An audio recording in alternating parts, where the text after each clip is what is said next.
Hey all, welcome back to the Shreve Crump and Low YouTube channel. My name is Jack Tyler and I am here today with Christopher to do a little wrap up of the 2023 Watches and Wonders. It's been a couple weeks since this event and we've had time to kind of digest and pick our top 5 watches each from the show. So without further ado, Chris, why don't you tell us what you thought stood out to you? Yeah, it's always exciting seeing these new pieces, seeing things and getting the anticipation, wondering when we're actually gonna be able to get it in the hand. And the first thing I saw that really kind of excited me was the new Piaget Polo with the Perpetual calendar. I love thinner watches. I think that Piaget is kind of a crowning king of thinner watches that are actually somewhat affordable. Yeah. And to throw a Perpetual calendar in there with a really clear, legible dial where I can really read all the information, nicely balanced, beautiful colors. They're doing it in this gorgeous screen. I can't wait to see this in person. Awesome. So you're a green dial fan. I sometimes am when I see the picture. We'll see in person. Sometimes I'm like, is this going to be Kermit the Frog green? Is this going to be Christmas tree green? Right. What's it going to be? I like a little bit of depth. I like there to be some dimension to the green, but I think that this has some great potential, right? We've got subdials. Piaget always does beautiful dial textures.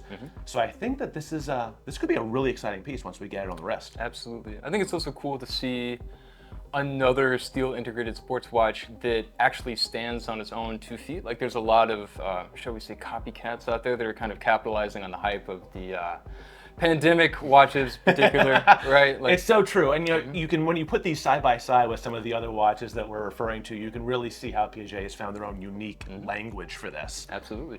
Very cool. Yeah, an awesome watch, and hopefully, since we are an AD for Piaget, we'll have some in the shop here Hoping to soon. see it. What about you? What's your first pick, Jack? So my first pick is the puzzle dial Rolex Day Date, which I'm going to give everybody a second to reorientate their eyeballs forward, because I'm guessing you all just rolled them a little bit, and it's not not for the reasons you may think. All right, puzzle dial. Yeah. This is on my list also. Oh, really? But maybe for different reasons. Quite possibly. All right, what are we We'll find thinking out. on this?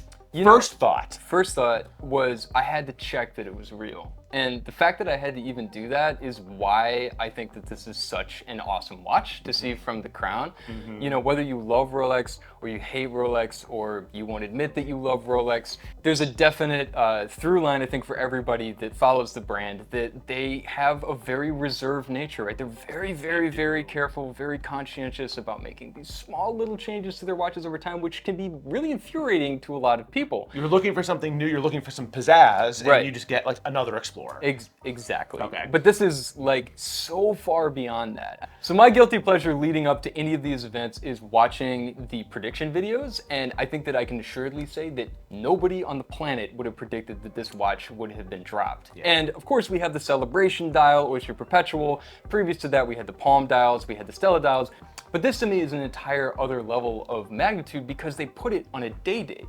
Most people that are into Rolex might assume that the Daytona is the flagship watch of Rolex based on desirability alone. But if you really know the brand, you know that the Day Date is actually, that's their top tier watch. So for them to give this treatment, which is something that we would expect from Richard Mille, to a Day Date, their most prestigious watch, I think is just so fun, so unexpected, and in some ways it's kind of trolling the trolls out there that are always knocking Rolex. So is it something that I'm gonna put on my wrist? No. Probably not. But is it just fun to see and it put a smile on my face, which is something that quite honestly doesn't happen a lot anymore with new watch releases? Yes. Absolutely. So it's irreverent, it's unexpected, Yep. and it's playful from a brand that doesn't often do playful or maybe ever do playful. Will we ever see it in person? I don't know. Is anybody gonna ever get to see it in person? Maybe not. Maybe on some very, very famous people. But it's just cool that it's out there and that something like that exists from Rolex. I agree, and that's why it's actually the only real reason it made it on my list of a top 5. Not really picking very many watches. A lot of people know I'm not the biggest Rolex guy. They don't always speak to me. But I'm looking for watches that don't take themselves too seriously. I think every collection needs something that can be worn on a fun summer day or worn to the beach, or just something that shows that we're not always stuffy collectors. And to get something like that from Rolex was exciting. Normally if I think I want color, I'm like, let's get on board with Nomos. Right. Let's go find something that can really have that pop of youth and exuberance and color, and so it was unusual to see from Rolex and really appreciate it. I wholeheartedly agree. All right, there we go. Look at that. That was completely unplanned. All right, so the next thing that caught my eye is from a brand that I really love, their innovation in movements, their creativity in dial designs, They are Grand Seiko. Oh, I thought you were gonna say Bell & Ross. Everybody needs a watch that has two airplanes chasing each other around a radar screen. We were talking about fun. We're talking about fun, right? Bell & Ross does fun. Grand Seiko does class. I think that this new watch, they did a masterpiece collection where it is a hand-engraved case. Not just the dial, right? They have all these amazing dials, textures, colors, depth. I love a watch where when you see it across the room, it looks like one thing. When you get on the wrist and you're close enough to enjoy it, you see some more depth. But then if you go even closer and you really bring it up or you look under a loop, you have so much more that you can appreciate. Things that only you as the owner really get to enjoy. And Grand Seiko does that with their dials. And now they're doing it with this hand engraving on the case. Yeah. It's like Grand Seiko trying to do Handwerkskunst from Lange or something like that. Like, what are they? It's something we hadn't really seen before. I thought it was really exciting. I don't know that it's a watch I'm going to necessarily always wear. I think it feels a little bit more like a special occasion kind of piece. Absolutely. Yeah. But I thought it was really exciting to see, and I like seeing brands really kind of branch out and do new levels of finishing work. Yeah, no, it's really cool. And I think that a lot of brands don't pay attention to the fact that the case is so much of the watch. It's part of the watch. And to champion that by putting that attention to detail in it, albeit it does look like, you know, a watch that, you know, maybe you wore for 50 years and got run over by a car. I'm just kidding. No. You're going to get somebody who's going to get it and they're like, can we buff out those scratches? Like, no, keep them. They're supposed to be there. Amazing. Yeah, I agree. This was like number 6 on my list. It was number 6. Yeah, it's an honorable mention for you. Yes, absolutely. Nice. Well deserved. Well, what made it on your actual your top 5? What's the next one we're looking at? Sure. The next one for me is something that when I say it out loud doesn't seem possible, which is the JLC Steel Chronograph Tribute skeleton dial. On my list also. Yes. Oh, really? Yeah, the chronograph skeleton dial. Amazing. You go first. Yeah, sure. I've always been a fan of JLC. It's been said many times before, but I think that they're definitely one that flies under the radar. Again, very accessible, beautiful history, you know, truly iconic watch. I own a Reverso, so I'm of course a little bit biased. A little bit biased. That's okay. Either that or we have amazing taste. I'm gonna go with that one. I like that one. That's fantastic. But yeah, you know, for me, I've always appreciated the dual faces that JLC puts on their watches. But I think that this is a really special piece because you're getting 2 completely different watches for the price of one. I mean, obviously it's a steep price, but it's really special because if you look at the front dial, you have that beautiful anthracite, you know, sunburst gray. It's so blue classy. Gray kind of color. Be perfect with, you know, a black tie event, like very, very dressy, very classy, very reserved. And you flip it over and it's like, you know, we just entered Mousetrap. It's like this beautiful surprise, which, you know, the Reverso already has the party trick of being able to flip it over and see something different. But to have that execution and a chronograph, no less. Yes. And a legible chronograph. With retrograde function. Amazing. I Yep. mean, you know, everyone always jokes that, you know, that with a Lange Sohne, you know, oh, you want to wear the watch upside down. Or anytime you find a watch that has a beautiful movement finished on the back, you want to wear it upside down. Well, like JLC, they're like, you know, hold my beer, because we are going to do a really classic Reverso from the front, right? Yep. Really traditional. A lot of the dual face Reversos, they get a little bit more complicated. You look at like the triple calendar moon face. There's a lot going on in the front. Yes. This from the front just looks like a really classy, clear, ultra legible Reverso. You wouldn't even know it was a chronograph unless you noticed the pushers on the side. Exactly. If they're tucked under the dress cuff, you might not even see that if you got it on this hand.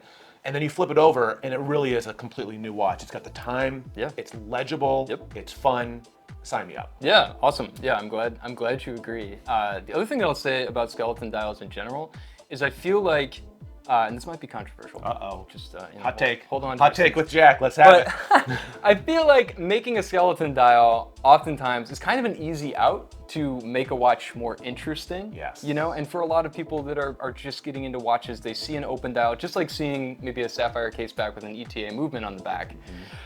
It's exciting. It's exciting to be like reminded with a slap in the face that you have something mechanical. But to do it in a way that is very well finished, and also still legible and functional, not only as a timepiece, but also as something that has a chronograph function, I think is really hard to do, albeit in the size of a postage stamp.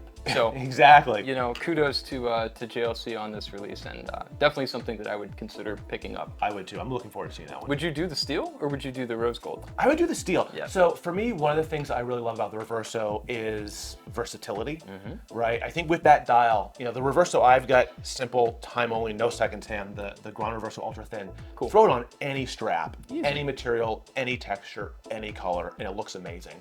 Reversos are great in precious metal, but I still like getting to that original sports watch mode. I like the stainless. I like that it's at a lower price point. Yeah.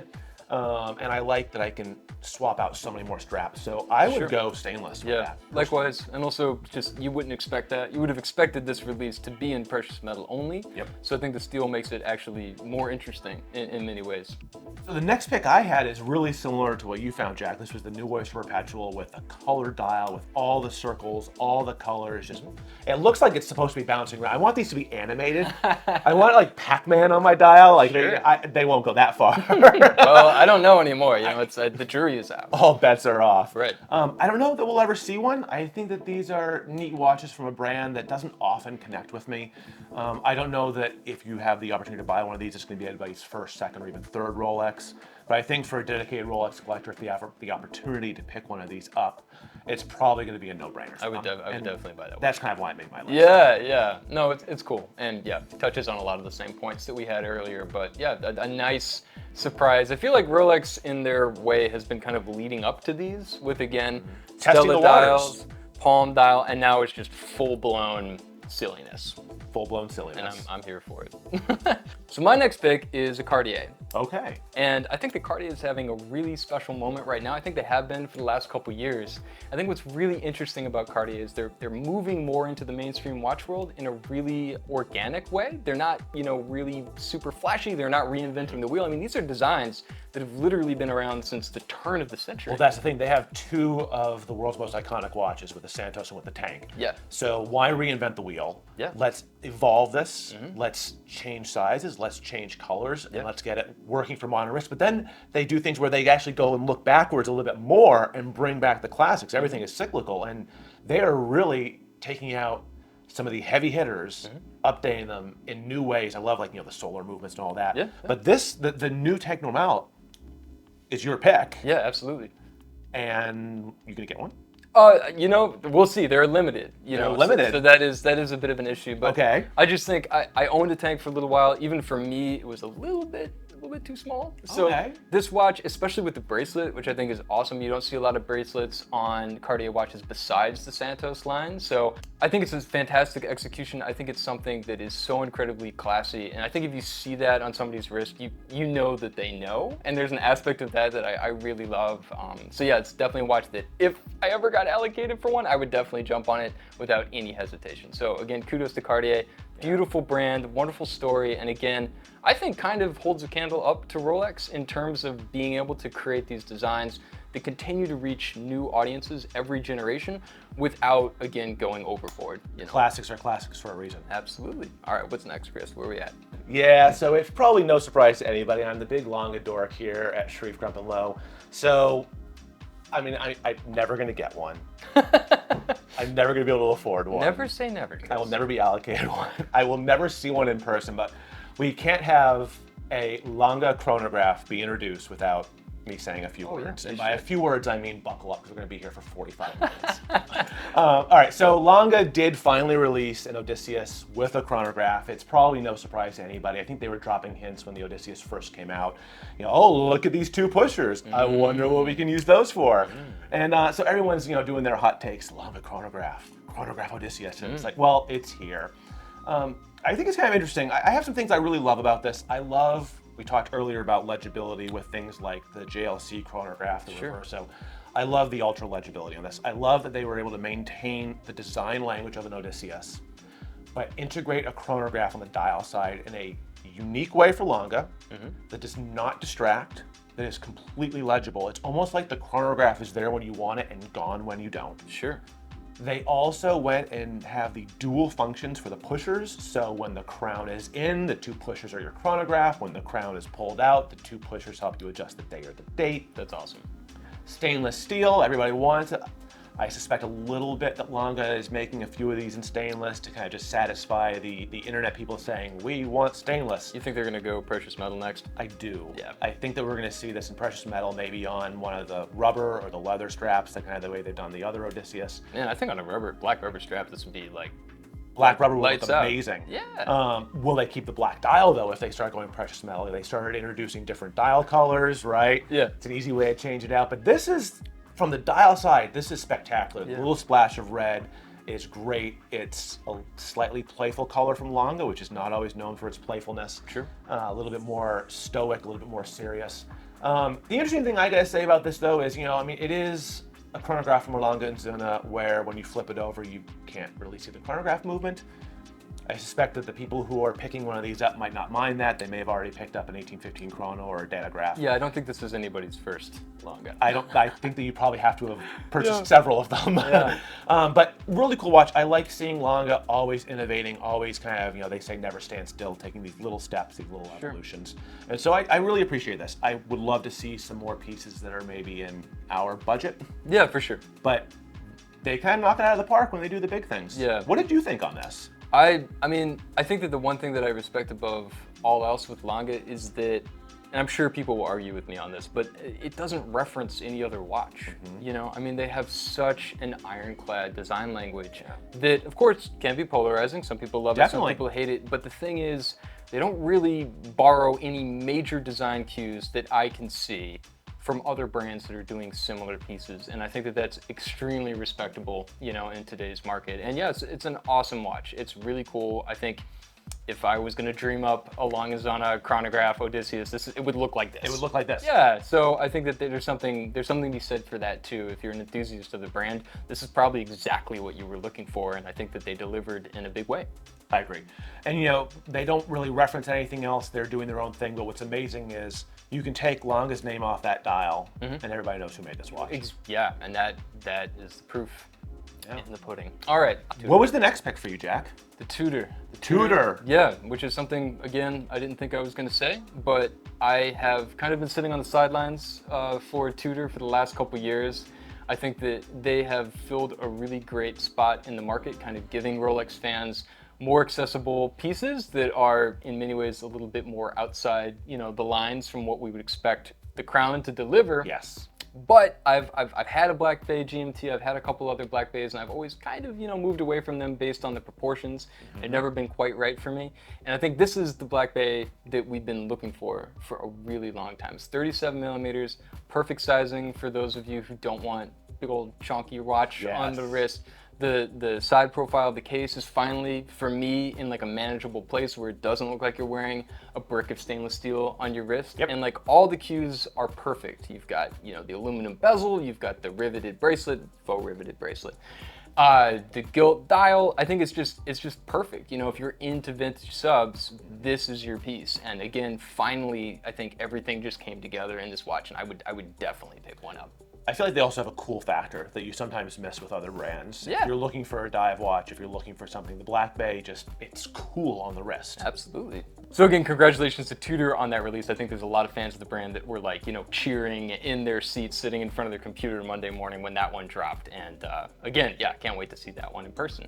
And I have one more. You've got one more. I do have one more. Does it start with an R? Yeah. Does it end with an X? Yeah. Does it have all that? Okay, it's a Rolex. Oh! Wow, big surprise. Oh my gosh. Okay, so for me, this is a watch that I again had to remind myself didn't actually exist in the catalog previously, which is the full yellow gold treatment of the GMT Master 2. All right. Yeah, I know. It's okay. Okay, thank you. Lay it on me. Yes. Sell me this. Yes, I will sell you this. So, the GMT Master 2 for me is one of the only watches I think that truly exemplifies something that gets thrown around all the time in watch journalism, which is a watch that can be worn with a suit and can be worn very casually, especially on the Jubilee bracelet. I just think that it bridges that gap better than most other watches. You look at a yellow gold Submariner and you're kind of like, who's diving with that? But you think about The GMT, which is a pilot's watch, it's a traveling watch. It's the cosmopolitan watch. It evokes a sense of, okay, I'm getting too romantic about No, it. that's But okay. I love the GMT. It's one of my favorite watches, one of my favorite watches that I own, but it just makes sense in yellow gold. A lot of these other pieces to me, they don't necessarily, but in yellow gold, I think it just exemplifies that kind of mid-century nostalgia of the, you know, the golden age of golden age of travel. Yes, the jet set. And I think that Rolex just did this right, and I'm glad that it's a part of the catalog, and I hope that eventually one finds its way to my wrist. Ooh, your wrist with a suit? With both. Your wrist with jeans and a polo? My wrist with jeans and a polo. What about with swim trunks? Definitely Go to the swim beach. trunks. Yep, flip-flops all day. There we go. Gold GMT. You are, yeah. Who could ask for anything more? Exactly. Well, that's all I got. I think it was an amazing show. I think there was a lot of really exciting stuff from a lot of brands. We didn't get to everything today, but these were the ones that really stuck out to me. We'd love to know what you think. Were there any pieces that really spoke to you from the show? Some stuff that maybe we showed today? Yeah, please comment below. Yeah. We love engaging with you. We love getting your opinions. And if you haven't subscribed, please do already. And if you happen to be in the Boston area, swing by. We've got an entire floor full of watches and a bunch of watch dorks ready to chat about them. Love to have you in. All right, well, have a great rest of your day wherever you are, and hope to see you on the next video.